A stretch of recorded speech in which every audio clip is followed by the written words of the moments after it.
President Trump saying that there is a real chance of a Gaza peace deal. He also said U.S. negotiators were involved in peace talks in Egypt. And the Prime Minister of Canada got a warm welcome from President Trump at the White House yesterday. Trump getting in a lot of laughs when suggesting the U.S. merge with Canada. That's why Amy Kellogg joins us at the table, our foreign affairs correspondent, not so foreign today. Nice to have you here, my friend. Thank you, Dave. All right, so let's talk about a number of things. Canada was an interesting meeting with Mark Carney. This tension, but yet a rather cordial interaction, almost, considering what it's been like in the Oval Office. Kind of jokey tension. Yes. Jokey tension. But joking about a merger. Yeah, and I don't think the Canadians were laughing too hard at that joke. 60% of Canadians, I just read a poll, will never trust the United States again. And they do not travel to the United States. They have put bans on buying countless United States products. Interesting to see where that goes. Let's talk about the optimism for a peace deal in the Mideast. What is our level of optimism today? It being yesterday was October 7th, the anniversary of the attack in Israel. A somber day. And today is a big day, a big hopeful day, in the sense that the president's son-in-law, Jared Kushner, who's been very key in working towards these peace deals, and Steve Witkoff, the negotiator on all portfolios. Yes. Someone pointed out yesterday that maybe the real estate guys don't have the baggage of diplomats. So let's see if that works. But also the foreign minister of Qatar arrived today, as well as a team of Israeli top negotiators and Egyptian intelligence chiefs. So the really big hitters are on the scene today. I read a story in the Arab press that everyone's phones get jammed before they walk into this heavily secured compound, and that Hamas doesn't even bring their phones in at all, because the top negotiator for Hamas is the one Israel tried to kill. Yeah. Well, what about Hamas and the big question, the big hurdle that needs to be accomplished, disarmament of Hamas? They have so far left that out of any public discourse. They haven't said they're ready to put down their arms, correct? It's one of the big sticking points, Jim.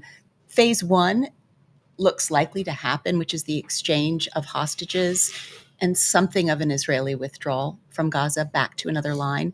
But the disarmament, I mean, Hamas is not up for that at all. And there are differences between handguns and rocket launchers.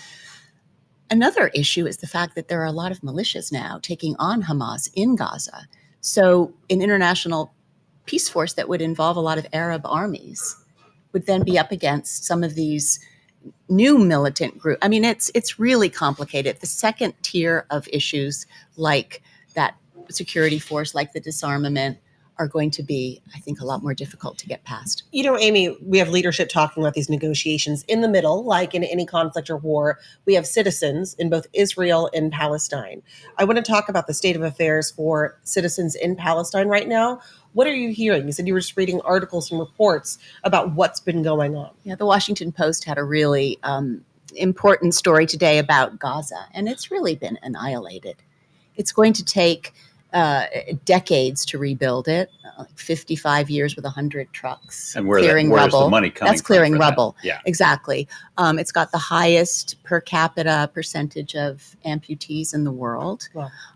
And 42,000 on top of the 60,000 killed have life-threatening injuries, and 10,000 of those are children. This is according to a Washington Post article that cited the United Nations. But these are, Gazans are desperate for this all to work out. Hamas aside, their lives have been completely suspended, if not destroyed, in these 2 years. Of course, at the heart of all this is the issue of, can the U.S. and Israel ever trust Gaza? And will they ever accept not being part of leadership there in Gaza? Hamas, excuse me. Yeah. That's a good question, Dave. I don't think we know the answer to that. One of the points that Trump cleverly put into this deal is that there's amnesty for Hamas if they hand over their weapons, which, seems almost a bit much, really, given that they, just yesterday, bit much for Netanyahu, called October 7th a, quote, glorious crossing. Mm-hmm. So, that I don't see a future for them.